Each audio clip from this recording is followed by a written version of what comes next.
भारत माता की, भारत माता की।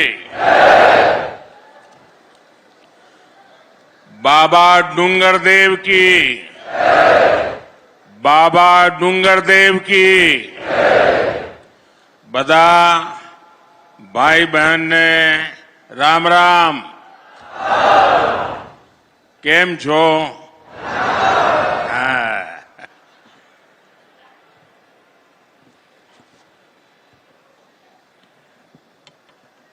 देवाजिरी महादेव के चरणों में प्रणाम करते हुए सबसे पहले मैं झाबुआ की पावन मिट्टी को नमन करता हूं।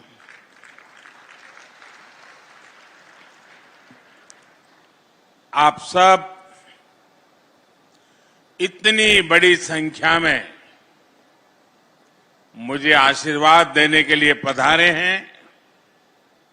मैं आप सबको विशेष करके हमारी माताओं बहनों को और इस क्षेत्र के जनजातीय समाज को भी आदरपूर्वक नमन करता हूं।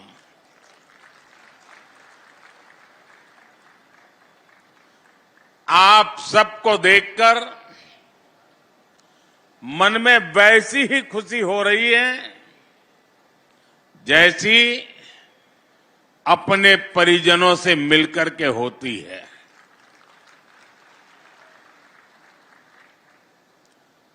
झाबुआ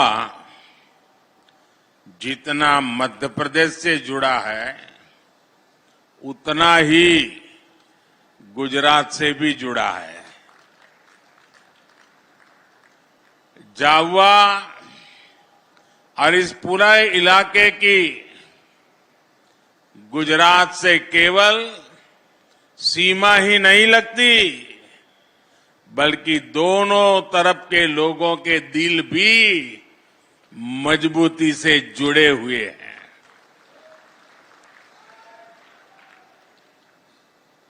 गुजरात में रहते हुए मुझे यहां के जनजीवन से, यहां की परंपराओं से करीब से जुड़ने का अवसर मिला था। इसलिए जब भी मैं आपके बीच आता हूं तो वो भाव ताजा हो जाता है। इन दिनों हमारे इस इलाके में तो भगोरिया की तैयारियां चल रही होगी। चल रही है ना? मैं आप सबको भगोरिया की बहुत बहुत शुभकामनाएं देता हूं। साथियों, भगोरिया से पहले मुझे आप सबके बीच आकर ढेर सारी सौगात, विकास की योजनाएं आपके चरणों में सुपुर्द करने का भी सौभाग्य मिला है। कुछ देर पहले मैंने झाबुआ, खरगोन, खंडवा, बड़वानी, धार, अलीराजपुर समेत पूरे एमपी के लिए हजारों करोड़ रुपए की योजनाओं का लोकार्पण भी किया है। झाबुआ के किसानों के गांव भी समृद्ध हो, इसके लिए आज आदर्श ग्राम योजना की विकास राशि भी जारी हुई है। इस क्षेत्र की कनेक्टिविटी को बेहतर करने के लिए आज मध्य प्रदेश में कई बड़ी रेल परियोजनाओं को भी शुरू किया गया है। आज से रतलाम और मेघनगर रेलवे स्टेशन को आधुनिक बनाने का काम भी शुरू हो रहा है। जनजातीय समाज की मेरी करीब 2 लाख बहनों बेटियों के खातों में 1500 रुपये भी आज भेजे गए हैं। एक साथ विकास के इतने सारे काम ये बता रहे हैं मध्य प्रदेश में फिर से एक बार बनाई हुई ये डबल इंजन की सरकार डबल तेजी से काम कर रही है। विकास के इस महाअभियान का श्रेय मध्य प्रदेश की जनता को जाता है। मैं आप सबको इसके लिए बहुत बहुत बधाई देता हूं। साथियों, यहां आपके बीच आने से पहले मैंने देखा कि मेरी इस यात्रा को लेकर खूब चर्चाएं भी हो रही है। भांति भांति की बातें लिखी जा रही है, भांति भांति की बातें बोली जा रही है। कुछ लोग कह रहे हैं कि मोदी मध्य प्रदेश में झाबुआ से लोकसभा की लड़ाई का आगाज करेगा। मैं बताना चाहता हूं कि मोदी लोकसभा चुनाव के प्रचार के लिए नहीं आया है। मोदी तो सेवक के तौर पर ईश्वर रूपी एमपी की जनता जनार्दन का आभार मानने आया है। मध्य प्रदेश में विधानसभा के नतीजों से आप पहले ही बता चुके हैं लोकसभा के लिए आपका मूड क्या रहने वाला है। एमपी ने ये भी बता दिया है कि भाजपा सरकार की डबल इंजन सरकारों के प्रति जन समर्थन लगातार बढ़ रहा है। इसलिए इस बार विपक्ष के बड़े बड़े नेता पहले से ही नेता विपक्ष में बोलने लगे हैं, संसद में बोलने लगे हैं। 24 में 400 पार, 24 में फिर एक बार, लेकिन इसके पहले मध्य प्रदेश की जनता ने विधानसभा चुनाव में जो हमें भारी जन समर्थन किया है, हमारे इतने सारे साथियों को विजयी बनाया है। आपने हमारे पर जो विश्वास रखा है ना, मैं आज फिर एक बार गारंटी देता हूं कि इस विश्वास के अनुरूप हम दिन रात आपके लिए काम करेंगे।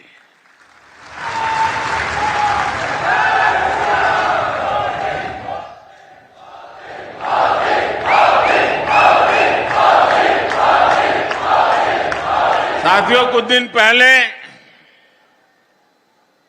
जब विपक्ष में से आवाज आई 400 पार, तो फिर मैंने कहा देखो भाई, एनडीए की 400 पार की बात तो मैं भी सुन रहा हूं, लेकिन मैं ये भी सुन रहा हूं कि अकेला बीजेपी, अकेला कमल का निशान 370 पार करेगा।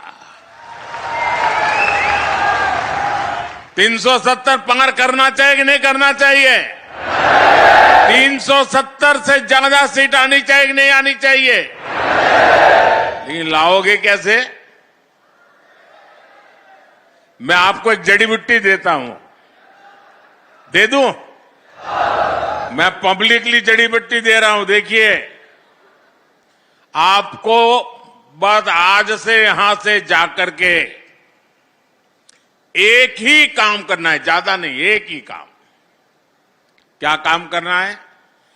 पिछले 3 चुनाव में आपके यहां पोलिंग बूथ में क्या रिजल्ट आया था वो निकालो। पोलिंग बूथ में कमल पर कितने वोट पड़े थे उसका हिसाब निकालो। निकालोगे? 3 चुनाव का निकालोगे? फिर उसमें जिस समय सबसे ज्यादा वोट मिले हैं उसको जरा लिख लो कि इस पोलिंग बूथ में पिछले चुनाव में 3 में ये सबसे ज्यादा वोट मिले थे। लिख लोगे? जरा जवाब दीजिए, लिख लोगे?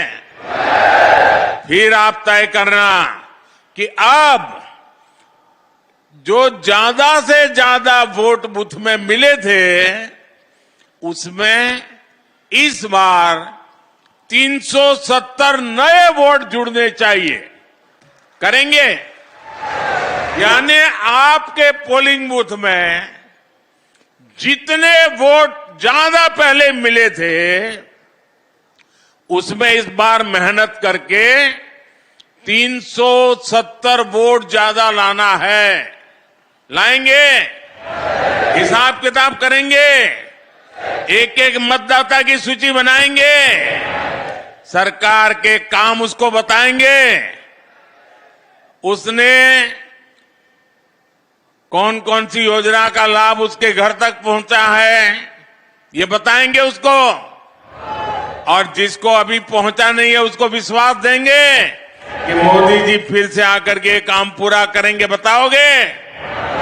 अब एक पोलिंग बूथ में अगर आप नए 370 वोट 370 वोट अगर ये मेरे हर बूथ में हो गया तो 370 पार पक्का करेंगे। साथियों, विपक्ष के लोगों को जमीनी हकीकत का ये आईना मध्य प्रदेश ने पिछले चुनाव में जनता का मिजाज क्या है वो दिखा दिया है। मध्य प्रदेश को मौका मिला इसलिए दिखा दिया, लेकिन ऐसा ही मिजाज हिंदुस्तान के कोने कोने में है। मैं अभी दक्षिण में गया था, राम मंदिर को लेकर के मेरा एक अनुष्ठान चलता था और मैंने वहां जो भाव देखा, माताएं, बहनें, बुजुर्ग, बच्चे, नौजवान। मेरा कार्यक्रम नहीं था पब्लिक का, मैं तो अपना पूजा पाठ के लिए गया था, लेकिन हजारों हजारों की तादाद में मुझे आशीर्वाद देने के लिए आ रहे थे। मैंने देश की ताकत को, देश के आशीर्वाद की ताकत को, माताओं बहनों के आशीर्वाद की ताकत को अनुभव किया है। मैं कल्पना नहीं कर सकता हूं कि आपके इस सेवक को आप इतना प्यार करते हैं, इतना आशीर्वाद देते हैं। शायद कितने जन्मों का पुण्य होगा तब जाकर के मुझे आपके आशीर्वाद प्राप्त करने का अवसर आता है। मेरे प्यारे जनजातीय समाज के भाइयों बहनों, 23 में कांग्रेस की छुट्टी हुई थी विधानसभा चुनाव में, 24 में पूरा सफाया होना तय है। साथियों, डबल इंजन की सरकार कैसे काम करती है, मध्य प्रदेश एक उत्तम उदाहरण आज पूरे देश के सामने है। बीते वर्षों में मध्य प्रदेश ने दो अलग अलग दौर देखे हैं। एक डबल इंजन सरकार का ये दौर और दूसरा कांग्रेस के जमाने का काला काल। कम उम्र के युवाओं को शायद याद भी नहीं होगा कि आज विकास के रास्ते पर तेजी से दौड़ रहा मध्य प्रदेश भाजपा सरकार आने से पहले देश के सबसे बीमारू राज्यों में गिना जाता था।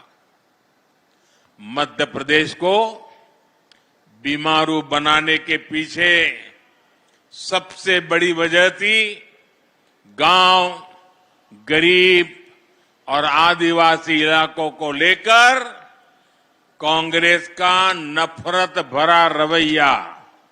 नफरत नफरत नफरत।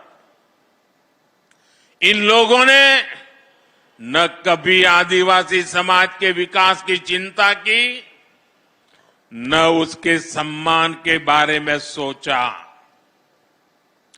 इनके लिए तो जनजातीय लोगों का मतलब केवल कुछ वोट होता था, सिर्फ वोट होता था।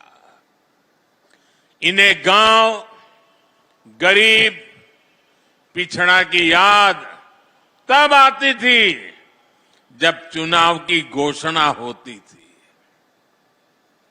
साथियों, ये अटल बिहारी वाजपेयी की बीजेपी सरकार थी जिसने पहली बार आदिवासी हितों के लिए नया मंत्रालय बनाया, अलग मंत्रालय बनाया, अलग बजट निकाला और आदिवासी इलाकों का विकास, आदिवासी लोगों का विकास, आदिवासी बेटे बेटियों के भविष्य के लिए पूरी व्यवस्था। ये हमारी बीजेपी की सरकार है जिसने वन उपज पर एमएसपी में रिकॉर्ड वृद्धि की। ये बीजेपी की सरकार है जिसने एमएसपी के दायरे में वन उपज की संख्या को करीब 10 से बढ़ाकर 90 के आसपास पहुंचा दिया। ये बीजेपी की सरकार है जिसने देश के आदिवासी इलाकों में वन धन केंद्र खोले हैं ताकि आदिवासी उत्पादों को नए हाट, नए बाजार मिले। भाइयों और बहनों, हमारे लिए जनजातीय समाज वोट बैंक नहीं है। हमारे लिए तो जनजातीय समाज हमारे देश का गौरव है। हमारे देश के उज्जवल भविष्य की गारंटी ये मेरा जनजातीय समाज है। आपका सम्मान भी और आपका विकास भी ये मोदी की गारंटी है। आपके सपने, आपके बच्चों के सपने, नौजवानों के सपने, ये मोदी का संकल्प है। इसलिए भगवान बिरसा मुंडा की जयंती को जनजातीय गौरव दिवस के तौर पर मनाने का फैसला मोदी सरकार ने किया। टंटिया मामा के बलिदान को याद कर आज बलिदान दिवस मनाया जाता है। उन्हीं के नाम पर आज मैं युवाओं के लिए क्रांति सूर्य टंट्या भील विश्वविद्यालय की घोषणा कर रहा हूं। आज और भी एक महत्वपूर्ण दिवस है। आज तिलक मांझी हमारे तिलका मांझी जी हमारे आदिवासी समाज का गौरव। उन्होंने बिहार के भागलपुर में अंग्रेज 1784 में 1784 में यानी 1857 से भी पहले हमारे तिलक मांझी जी ने भागलपुर के कमीशन किलिंगलैंड को तीर मार करके मार दिया था अंग्रेज को। आज ऐसे वीर पुरुष की जन्म जयंती भी है जब मेरा आदिवासी समाज मेरे सामने बैठा है। आज जो कार्यक्रमों की रचना हुई उसके कारण अब झाबुआ, रतलाम, खरगोन, धार और आसपास के युवाओं को, आदिवासी बच्चों को उच्च शिक्षा के लिए न गुजरात जाना पड़ेगा, न इंदौर, उज्जैन के चक्कर काटने पड़ेंगे। साथियों, गुजरात में मैंने देखा था कि आदिवासी पट्टों में स्कूलों की कमी के कारण बच्चों को स्कूल जाने के लिए कई किलोमीटर चलना पड़ता था। मैं मुख्यमंत्री बना तो इन पट्टों में मैंने स्कूल खुलवाए। मैं आपके बाजू में यानी पता ही नहीं चलता कि मध्य प्रदेश है कि गुजरात है, यहां के गांव गांव जाता था, भिक्षा मांगता था और घर घर जाके कहता था कि मुझे भिक्षा में वादा दो, वचन दो कि आप अपनी बेटी को पढ़ाओगे। मैं मुख्यमंत्री था। 13, 14, 15 जून 40-45 डिग्री तापमान रहता था, चारों तरफ गर्म हवाएं चलती थी।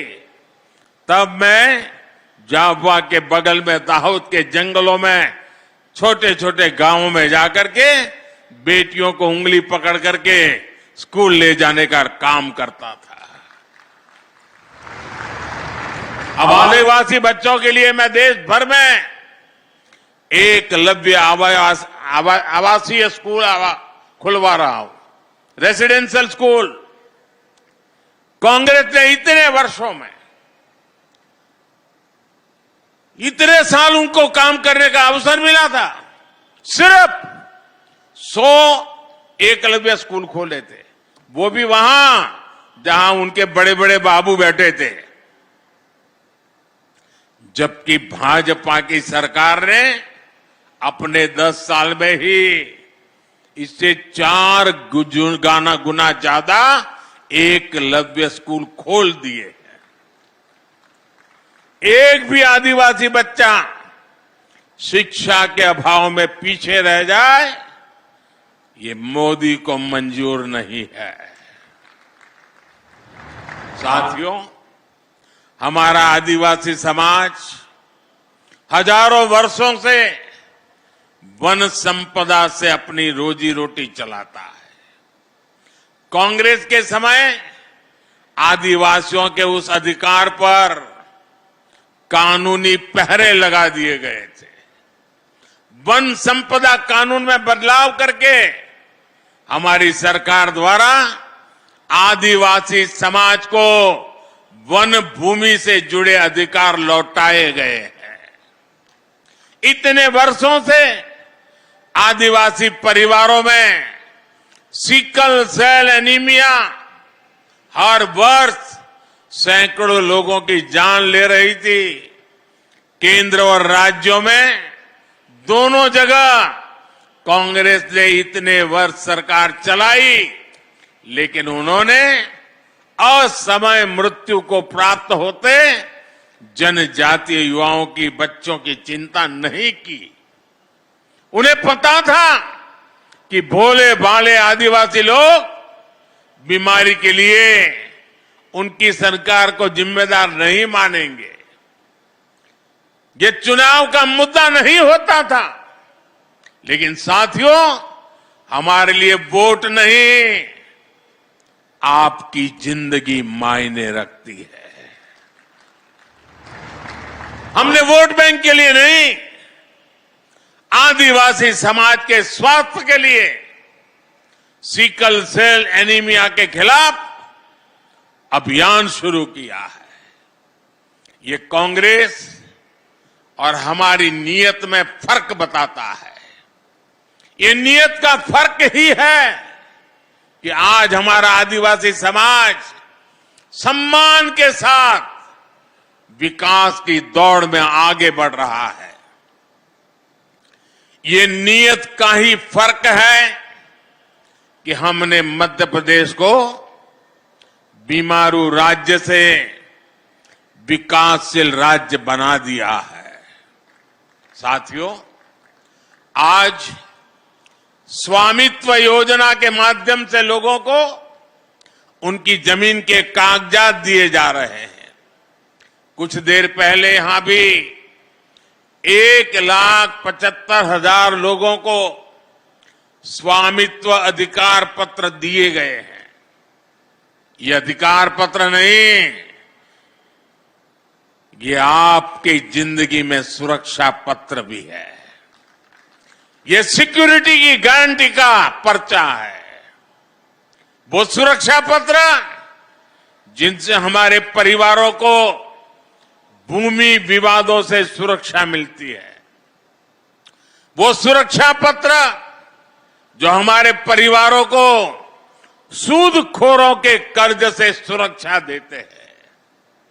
आप पहले की उस स्थिति की परिकल्पना करिए जब किसी व्यक्ति को अपनी ही संपत्ति के किसी विवाद के लिए कोर्ट के चक्कर काटने पड़ते थे। 2-2 पीढ़ी कोर्ट के चक्कर काटने में ही पूरी हो जाती थी। जब किसी लोन के लिए सूदखोरों से मिन्नत करनी पड़ती थी, जब पढ़ाई के लिए किसान को जमीन बेचनी पड़ती थी। आज एक स्वामित्व योजना मेरे देश के गांव गरीब को इन सब मुश्किलों से बचाती है।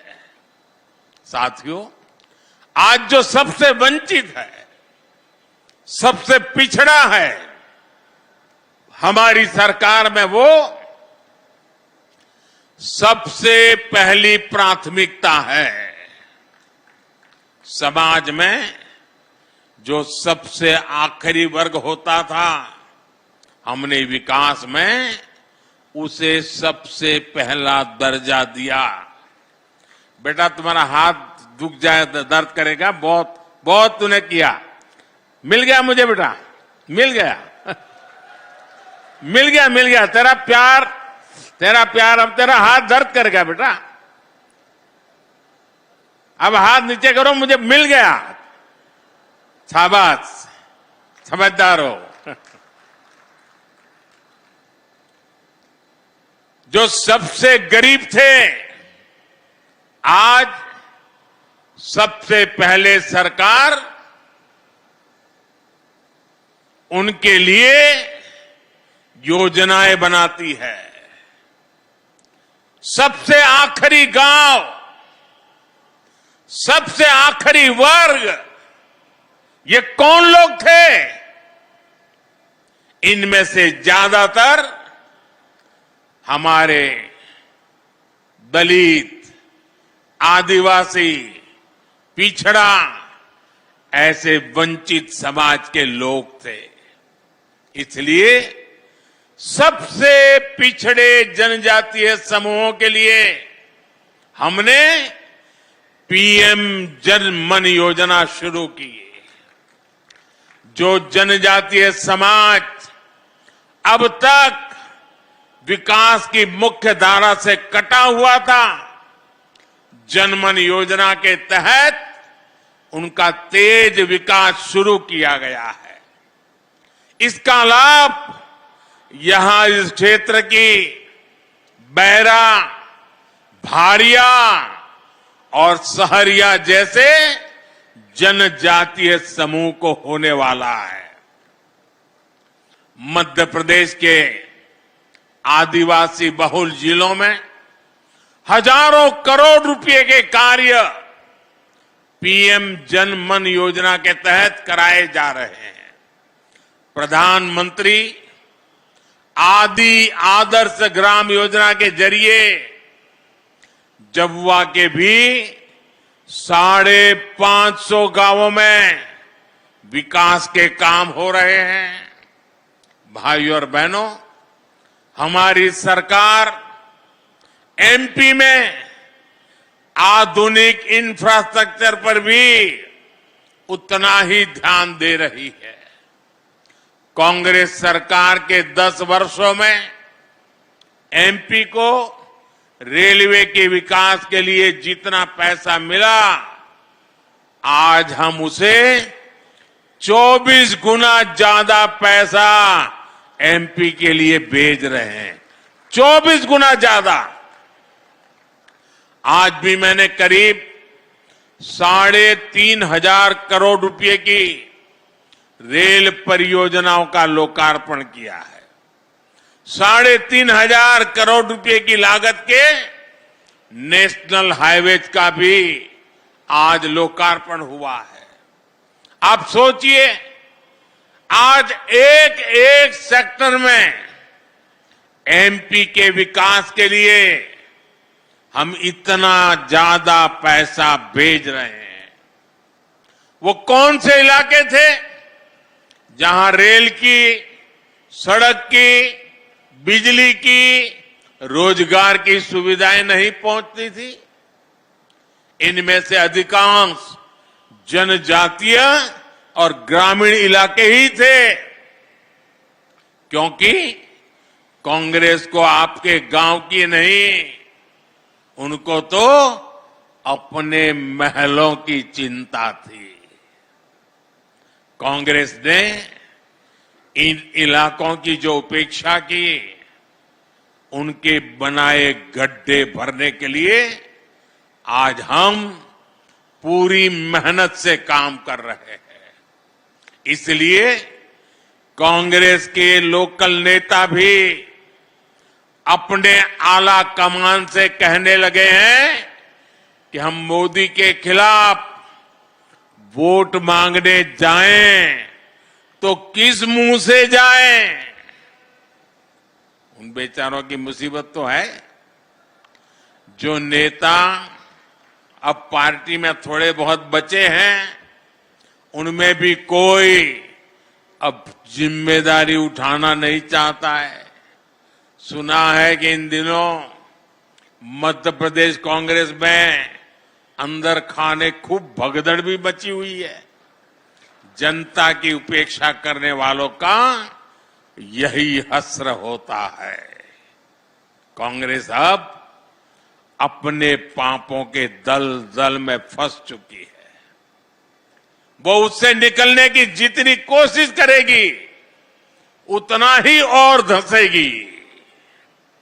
साथियों, आज इस अवसर पर मुझे आपको कांग्रेस की साजिशों से भी आगाह करना है।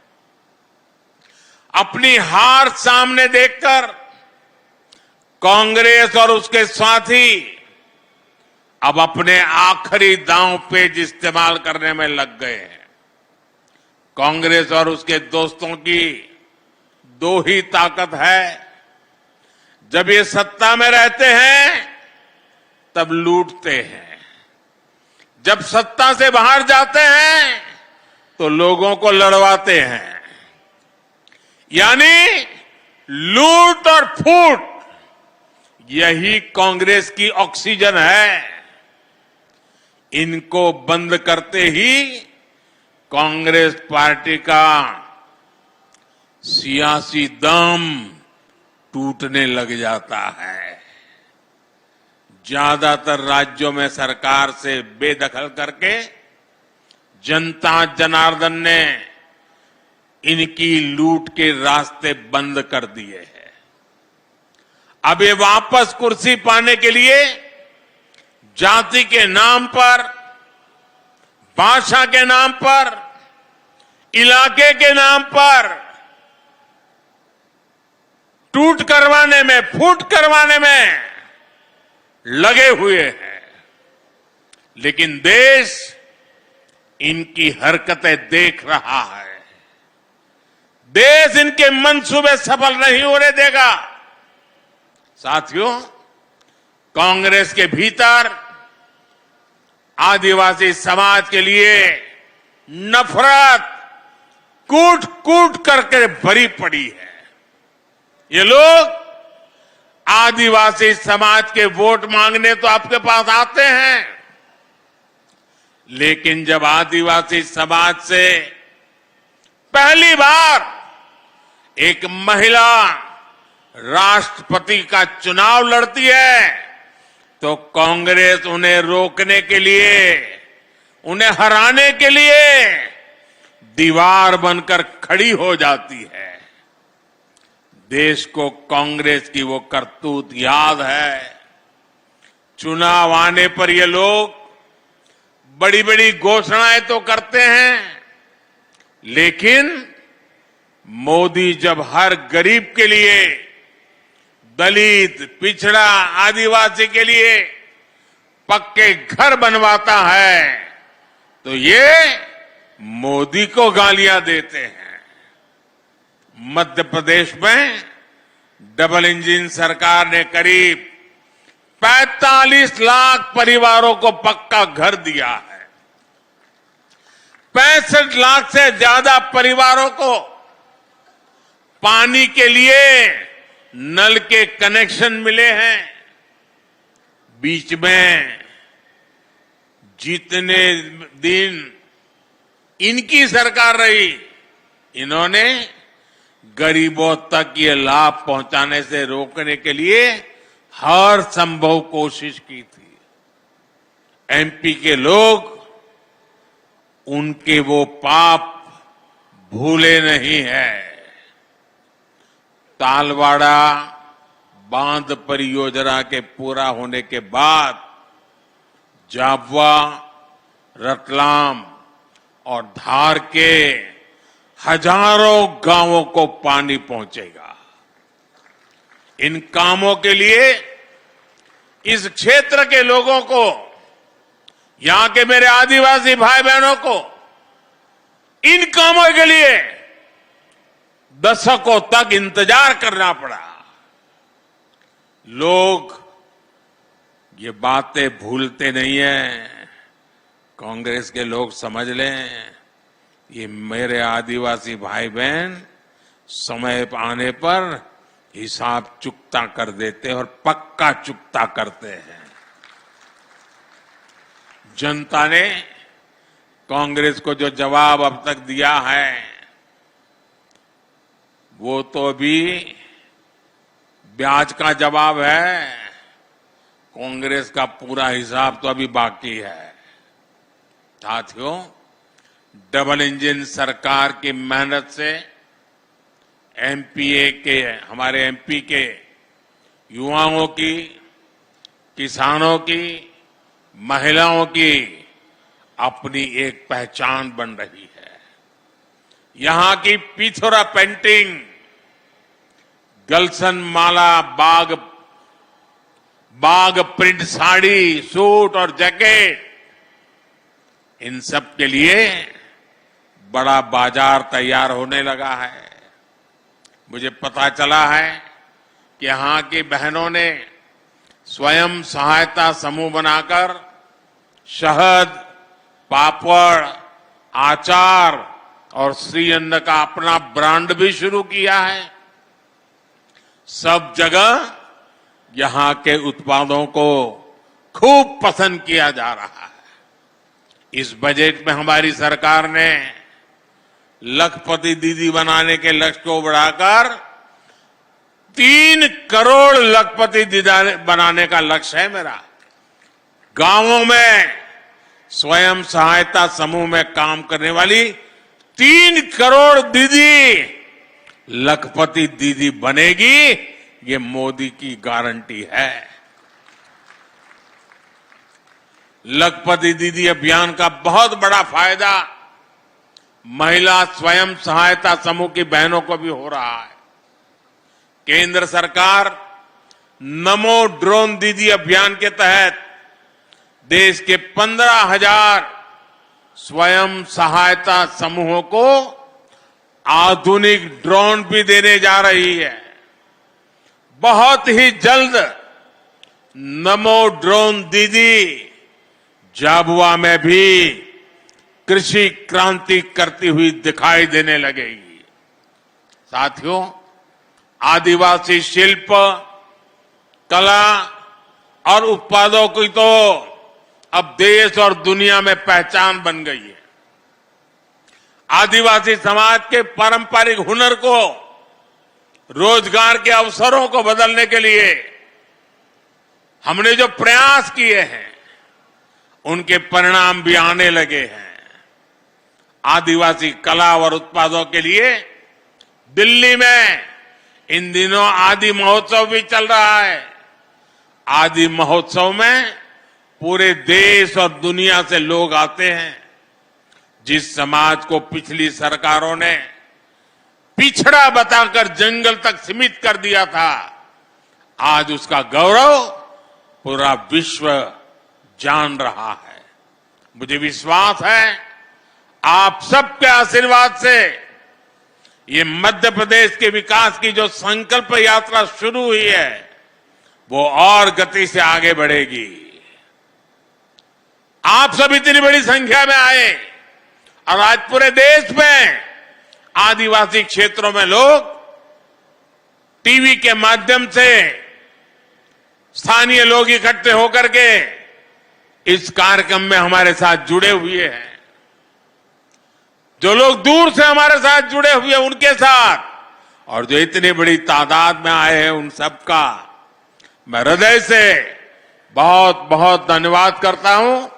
मेरे साथ पूरी ताकत से बोलिए, भारत माता की आवाज हिंदुस्तान के हर कोने में पहुंच सकती है आपकी। तो भारत माता की, भारत माता की, भारत माता की। बहुत बहुत धन्यवाद।